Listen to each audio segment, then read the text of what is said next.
Welcome to the Headley Highlight Show's Headley Headspaces. And this headspace is called Techno Feudalism. Have you heard of it? What is it? And are you aware that you are an willing participant? Now, before we jump into that, I'd like to say a huge thank you to everyone who's been listening to my channel, listening to my stuff, enjoying my headspaces and commenting. I usually produce something called the Royal Corner, and there has loads of commentary on that, and not so much on my other headspace stuff, but my things are generally creeping up and people are commenting on it. So thank you so much for all the comments, likes and shares.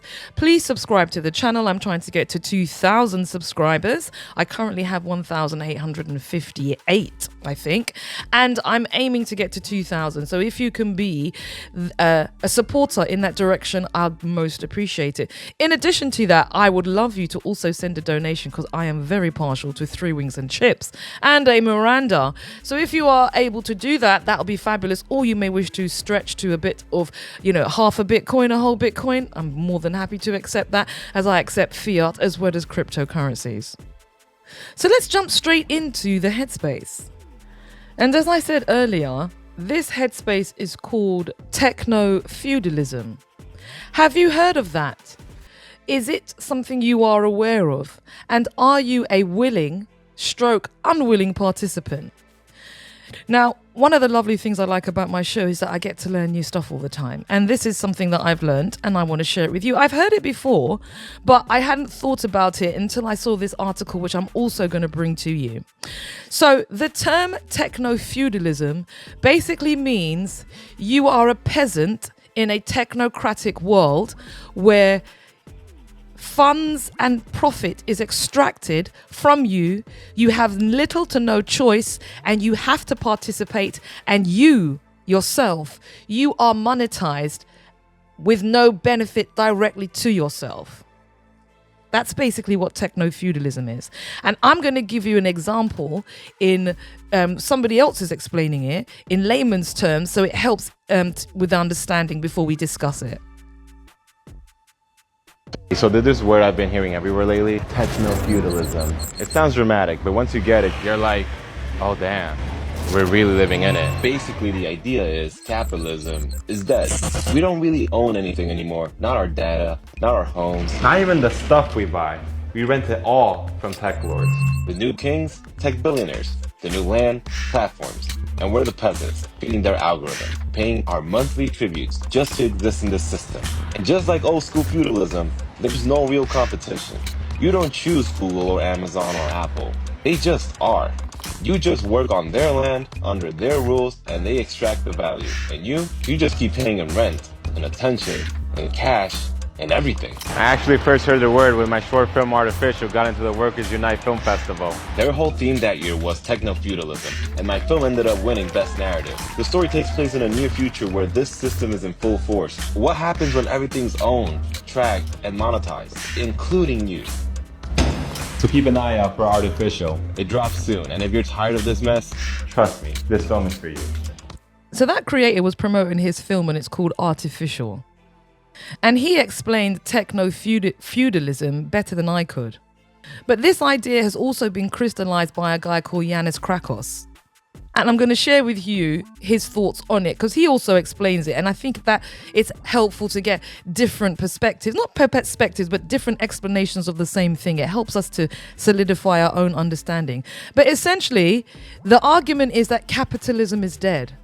Capitalism in its old form is dead. So the means of production where you derive capital from, that's over. What we have now is this concept of techno-feudalism. And it basically means the tech billionaires set the environment, we pay to be in there, they monetize us, and we get no tangible benefit from it.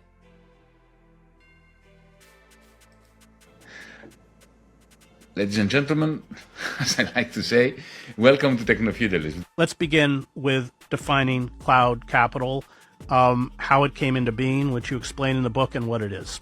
So he's talking here about cloud capital. This is how money is made from digital spaces. Capital has always been around, even before capitalism. It's not a new thing. A fishing rod is a capital good in the sense that it was produced in order to produce something else. You know, a catch of fish. A tractor was produced not in order to be driven around, but in order to produce corn or wheat. So, in that sense, well before, thousands of years before we had capitalism, we had capital as a produced means of production.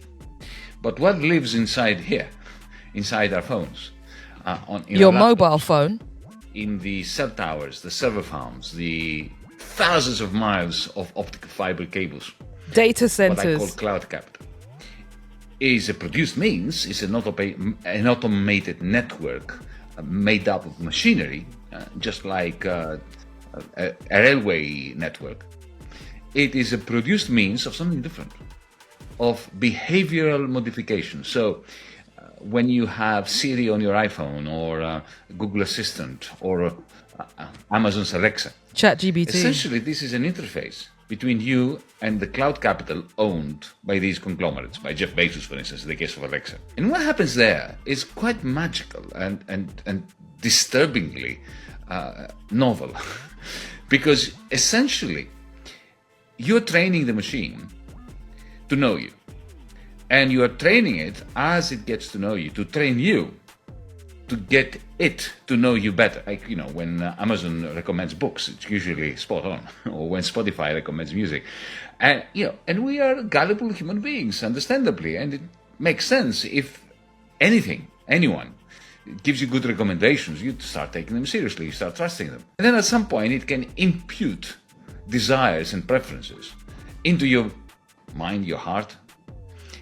And this is the most fascinating aspect of it. Once you want this electric bicycle, for instance, that it has convinced you want, it sells it to you directly, bypassing every market, every shopping mall you can imagine. Meanwhile, you, by training it, by uploading music, photographs, video, and so on, you're adding to that cloud capital. And that has never happened. The reason I wanted to share that fuller definition with you is because this notion of cloud capital is something we don't think about. And this is what I asked the question: are we willing or unwilling participants in this techno-feudalistic era that we're living in? Because if you accept this analysis, which I actually accept this analysis, because just look at our environment, there is no competition for Apple, there is no competition for Amazon. I have an Alexa which recommends things to me, listens to me. I don't upload music to it, but I do speak and ask at the time quite a bit of times. But the point is this: we are all engaging in this interface where we are training these platforms to bypass markets and sell to us directly. And one of the things this gentleman, Mr. Yanis Kakos, I think I've probably pronounced his name incorrectly, apologies. One of the things that he was talking about was the fact that Mr. Elon Musk had old-fashioned capital. He had Tesla cars, he had Starlink, but what he didn't have was cloud capital. And with the Tesla cars, he is able to listen to your conversation, know what your mood was when you went there, track your driving, how long it took you to get there, what you said afterwards, and all of that he sells to Jeff Bezos. So they use you as a commodity, and you have got no control over it, and you get no benefit from it. And this is the kind of feudalistic, technocratic society that we're now living in. If you think about the previous contributor, when he was talking about his film Artificial, what did he say? We don't own anything. That's quite true. If you look at the opportunities for capital and asset ownership, who's got a chance for that? Nobody. No one can afford a house. You rent your car, you get your nice forks, spoons and plates if you're in a certain income bracket from Bright House. You basically rent your fork. You don't own anything. You rent your phone, everything is on tick, it's on lease, and you've got massive interest payments. So where do you move out of this system? And no one's talking about this. You're going to have conversations invariably about a whole range of what I call distraction and smokescreen stuff. But this consistent it's almost like a crushing of the of citizenry.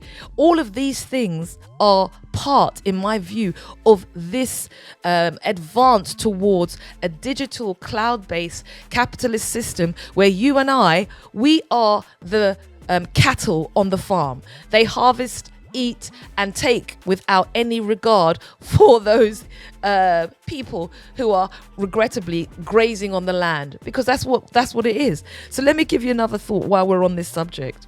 I mentioned earlier I saw this article in the newspaper because, believe you me, Keir Starmer is not the leader of this country. He's a marionette cutout vassal, chalk leader, oleaginous in every aspect, deferential to his donors and leaders, and his only objective is to ensure that he delivers for those people who put him in.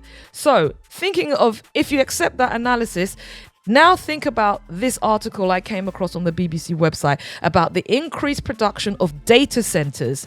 Given that we're living in a techno feudalistic society, if you accept my analysis, why is there so much of a drive for data centers to be built in this country? Let me share this article with you. This is on the BBC website, and it says data centers to be expanded across the UK as concerns mount. So what is the benefit of the data center and who does it serve? But concerns are mounting, and let's see how the government responds to it, if at all. This article is by Zoe Kleineman and Christiana Shadiva, and it says the number of data centers in the UK is set to increase by almost a fifth, according to figures shared with the BBC. So the UK is ensconced in this idea and this ideology of creating techno-feudalistic societies that you and I live under. Data centers are giant warehouses full of powerful computers used to run digital services like movie streaming, online banking, shopping, all the things that were discussed previously. There are currently 477 of them in the UK, and construction is set to jump by almost 100 as the growth in artificial intelligence increases the need for processing power. Let's not forget Keir Starmer is definitely wedded to AI. I mean, he's possibly a hologram. He's that level of hollow. The majority are due to be built in the next 5 years. However, there are concerns about the energy and water use. So think about the government's green energy agenda. Why would you be building more data centers? And look at the size of these things. Let me tell you how big these places are. They're mainly funded, as we heard, by US tech giants such as Google and Microsoft and investment firms. So where's the benefit to the country? What do we get from it? How much tax do these people even pay? And where is the actual tangible benefit to the nation of these things? 9 are going to be built in Wales, 1 in Scotland, and 5 in Greater Manchester. Notice where they are actually always put. These things are always put in densely populated areas close to the little people. Surely they won't be building on any greenbelt land. Absolutely not. The biggest data center, a 10 billion AI data center in Blythe near Newcastle, is for a private investment and wealth management company called Blackstone Group. It involves building 10 giant buildings covering 540,000 square meters, the size of several large shopping centers. So there's no money, no support for house building in those areas, but we got loads of opportunities for planning committees. That's been waved through. We've taken the Section 106 money in those areas. Can't wait to get that little bit of money in our coffers, can you, Newcastle Local Authority? And you know what's happened? They are building a data center there. How useful will that be to the residents of that area? And is anyone even having that conversation locally, nationally, or at all? How about no? Microsoft is planning 4 new data centers in the UK with a total cost of 330 million. They will be completed by 2029. 2 in the Leeds and another one in Newport near Wells, and a 5-story site in Acton, northwest London. Fabulous, darling. The Google data center, 740 million, will be built in Hertfordshire, and this will have cool air servers rather than water. So you can see the clear direction of how our society, our country is being moved. We're being moved into the space where maybe a generation from now, your grandchildren will be the only crop on the field that gets harvested in a particular way, and they have no real benefit in this system. In the old capitalist system, at least the little people used to have some benefits. They could have a house, the odd holiday. Now all of that's done, okay? Because let's face it, you can travel, but it's really, really expensive. There's huge amounts of taxes, and your currency is particularly worthless when you go abroad. Then you have, you don't own anything. You've got massive student debt. Your car's on tick. You are buying expensive food that's probably grown in a lab. And that's the life. How does that sound, darlings? Fabulous? I didn't think so. Anyway, so these are my thoughts and my asked questions to you. Are you aware that you are living in a techno-feudalistic society? Do you agree with me that capitalism is dead? Or do you think I'm chatting absolute bunkum? And do you agree with me it's been a silent takeover?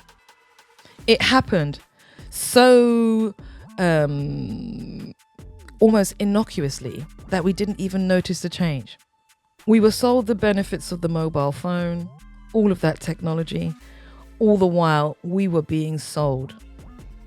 Give me your thoughts, your 2 pence, your 3 cities, or your declining dollar price. Don't forget to make a donation as well at DeniseHeadley.com and also on my YouTube. And don't forget to subscribe.